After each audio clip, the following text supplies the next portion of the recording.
Hello friends, planet user रहस्य में आपका स्वागत है। और आज मैं आ गया हूँ FNAF पार्ट 7 के साथ, जिसमें हम हमारी 5 नाइट्स एट फ्रेडीज के 5th game that is sister location की आगे की स्टोरी कवर करेंगे। सो मेक श्योर कि आपने हमारी FNAF सीरीज के पिछले सभी पार्ट्स देखे हैं, वरना आप कहोगे समझ नहीं आया। लेकिन सुन के अच्छा लगा। We need you so that we can leave. Now अब तक आपने देखा कि नाइट 2 की बात थी और माइक कंट्रोल रूम में डेस्क के नीचे छुपा हुआ था कि तभी उसे बाहर से किसी के चलने की आवाजें आती हैं। देन आती है बच्चों के आपस में फुसफुसाने के जैसी आवाज, और गाइस फिर ना उस ढक्कन के छेदों से उसे उनकी आंखें दिखने लगती हैं और वो कहते हैं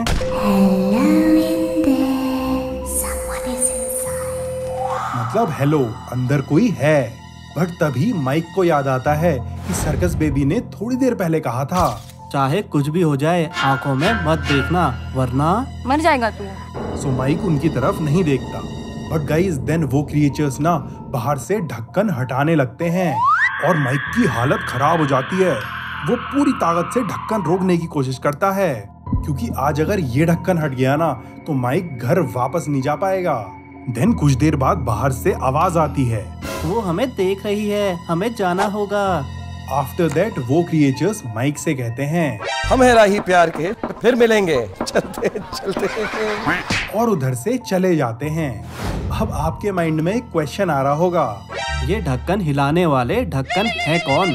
तो गाइस वो थे बिडी बैग, जिनके बारे में आपको आगे बताएंगे। नाउ इसके बाद हैंड यूनिट वापस ऑनलाइन आ जाता है और कहता है सॉरी क्योंकि पावर का फॉल्ट सही नहीं हो पाया। और अब माइक को खुद बेलोरा गैलरी से होते हुए ब्रेकर रूम में जाके पावर ऑन करनी होगी। नाउ ये सुन के माइक कहता है ये मेरे लिए बाएं हाथ का खेल था, बाएं हाथ। बट तभी हैंड यूनिट कहता है अरे घोंचू, वहाँ है बेलोरा, जो करेगी आमी जे तो माँ और तेरी निकालेगी हवा। इसीलिए चुपचाप बिना हल्ला करे जाना, क्योंकि वो देख नहीं सकती है। लेकिन गाइस बेलोरा ना हल्की सी आवाज भी सुन सकती है, फिर चाहे वो पिन गिरने की हो या फिर किसी चींटी के फाड़ने की। आज का सवाल, द बेबी इन येलो अपने बेबी सिटर को किडनैप करके कहाँ ले जाता है? ए कारकोसा, बी लिलिपुट या फिर सी इडली डोसा समोसा? आओ माइक बड़ा संभल के बेलोरा से दूरी बना के बिना आवाज करके पावर रूम में पहुंच जाता है और वहां उसे एक कंट्रोल पैनल यूज करके बिल्डिंग की पावर वापस ऑन करनी होती है। बट गाइज इस दौरान ना फ्रेडी उसके पास आता रहता है और उससे बचने के लिए माइक को ये ऑडियो प्ले करते रहना होता है Go back to your stage. Everything is okay. ताकि फन टाइम फ्रेडी शांत रहे और झपटे ना। Then Mike successfully power on कर देता है और उसकी शिफ्ट खत्म हो जाती है। दोस्तों, क्या कभी आपने सोचा है कि बिल गेट्स, एलन मस्क, ये लोग इतने इंटेलिजेंट क्यों हैं? नहीं यार, जवाब है कि वो बचपन से ही बुक्स पढ़ते थे। अब आपको भी महान बनना है, खूब पैसा कमाना है, बट बुक्स पढ़ने का टाइम किसके पास है? एंड दैट्स व्हाई गाइस आज हम आपके लिए लाए हैं कुकू FM, जो एक made in India audio book platform है और जहाँ हिंदी इंग्लिश के साथ साथ कई और रीजनल लैंग्वेजेस में आपको बुक्स की नॉलेज जादुई घुट्टी बना के कानों से पिलाई जाती है। चाहे फिर वो आपको इंटेलिजेंट और अमीर बनाने का सीक्रेट बताने वाली बुक्स हो, जैसे rich dad and poor dad, जिसकी बुक समरी मैंने रिसेंटली कुकू FM पे सुनी, या रात को सोने से पहले सुनने वाली हॉरर नॉवेल्स, सब मिलेगा इधर।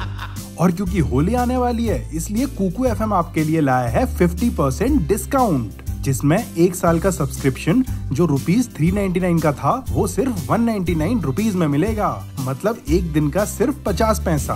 टॉफी भी इससे महंगी आती है गाइज, और वो आपको इंटेलिजेंट भी नहीं बनाती। लेकिन गाइज ये ऑफर सिर्फ 12 मार्च से 20 मार्च तक है, इसलिए फटाफट नीचे डिस्क्रिप्शन में दिए हुए लिंक पे क्लिक करो और बड़े ही डिस्काउंटेड प्राइस में कुकू FM का सब्सक्रिप्शन ले लो। बट ध्यान रखना, कूपन कोड में होली 50 डालना मत भूलना। वैसे हमने तो के लिए कुकू FM का सब्सक्रिप्शन ले लिया है, बस एक बार ये सभी बुक सुन ले। पैसा ही पैसा होगा। नाउ घर जाके पॉपकॉर्न खाते खाते माइक वही अपना favourite TV show the immortal and the restless देखने लगता है, जिसमें उन दो प्रेमियों क्लारा द इंसान और व्लाद द वैम्पायर का ड्रामा चल रहा होता है। क्लारा बताती है कि आज उनका बच्चा ना स्कूल में उड़ने लग गया था और टीचर ने झाड़ू मार के नीचे उतारा है उसे। अरे यहाँ होता तो हमारे टीचर चप्पल फेंक के मारते। बात तो सही है।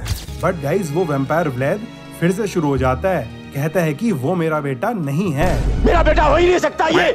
नाउ उसी एपिसोड में क्लारा बताती है कि व्लाद फ्राई मी टाको नाम के एक रेस्टोरेंट में भजिए तलता है। छोला टिकिया चाउमीन मोमो पकाता है वो भी मुर्दों के लिए। देन वो एपिसोड खत्म हो जाता है और माइक सो जाता है।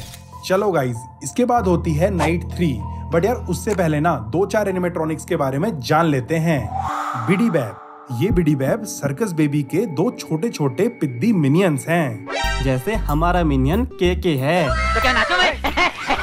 नाउ ये छुटके इधर उधर लफंगों की तरह मडराते रहते हैं और धप्पी देने में ना देर नहीं लगाते, सो इनसे बच के रहना। नाउ इनमें से एक की आंखें तो लाइट पर्पल कलर की हैं और दूसरे की ब्लू ग्रीन मिक्स कलर की। फन टाइम फ्रेडी, ये पर्पल व्हाइट कलर का फ्रेडी है फन टाइम फ्रेडी, जिसके एक हाथ में तो माइक है और दूसरे हाथ में ये बॉनी का मिनी पपेट वर्जन बॉन बॉन। नाउ फ्रेडी ना कतई एनर्जेटिक ऊर्जा से भरपूर है और मस्त बच्चों के साथ खेलता है। बट गाइज उसकी ना एक साइकोटिक साइड भी है और उसे अपने शिकार को तड़पाने में बड़ा मजा आता है। वैसे एक अंदर की बात बताऊं? नहीं बता। तो बात है यूं कि अगर आप फन टाइम फ्रेडी की बॉडी का ये ब्लूप्रिंट देखोगे ना तो आपको उसके पेट में एक बच्चे की बॉडी दिखेगी। क्या बोला तूने? हाँ गाइज, एक बार की बात है, मिली नाम की एक लड़की थी जो लुक्का छुपी खेलते खेलते फन टाइम फ्रेडी के पेट में घुस गई थी और फिर वहां से वो कभी बाहर नहीं आई। बॉन बॉन, ये है बॉनी का पपेट वर्जन, जिसे फन टाइम फ्रेडी एक हाथ में लेके गुड्डे का खेल दिखाता है। कदरदान साहिबान। नाउ फन टाइम फ्रेडी और बॉन बॉन ना मिलके शिकार करते हैं। फन टाइम फ्रेडी कहता है, ए जमुरे नाच के तो दिखा। फिर बॉन बॉन नाच नाच के आपको डिस्ट्रैक्ट करता है and then Funtime Freddy झप से अटैक कर देता है। फन टाइम फॉक्सी, चाय की लेके चुस्की, लो आ गया है फन टाइम फॉक्सी। तो गाइज ये क्यूट सा पिंकिया है फन टाइम फॉक्सी। मतलब पहली झलक में तो आपको ये क्यूट लगेगा, बाकी आगे ये क्या करेगा इसकी गारंटी मैं नहीं दे सकता। नाउ इसकी पावर्स के बारे में सुनो। तो अंधेरे में लाइट लगा के अपने शिकार पे झपट लेता है ये। बच्चों के पेरेंट्स की आवाज निकाल सकता है, वो भी एकदम डिट्टो। और ये ना खुशबू भी छोड़ता है, ऐसी नहीं, आपकी फेवरेट खुशबू, जिसे सूंघ के ना आप इसके पास जाने लगोगे। Now coming back to the story. तो अब हो जाती है नाइट 3 और रोज की तरह माइक लिफ्ट से उतर के कंट्रोल मॉड्यूल रूम में पहुंच जाता है। अरे बाकी सब कौन है ये तो बता दिया आपने। ये झिंगुर जैसी शकल वाली औरत जो दांत फाड़ के हंस रही है, ये कौन है ये तो बताओ। तो गाइज ये मोहतरमा है जिप्सी जी, और बस इतना ही पता है इनके बारे में। नाउ माइक वही रोज की तरह एनिमेट्रॉनिक्स को बिजली के झटके देके चेक करता है। बट देन हैंड यूनिट उससे कहता है कि भाई फन टाइम फ्रेडी खराब हो रहा है और पार्ट्स एंड सर्विस रूम में पड़ा है। सो माइक की अगली टास्क उसे वहां जाके रिपेयर करना होती है। But guys parts and service room में जाने के लिए तो फन टाइम ऑडिटोरियम से होके जाना होगा और वहां तो कतई खतरनाक फन टाइम फॉक्सी है।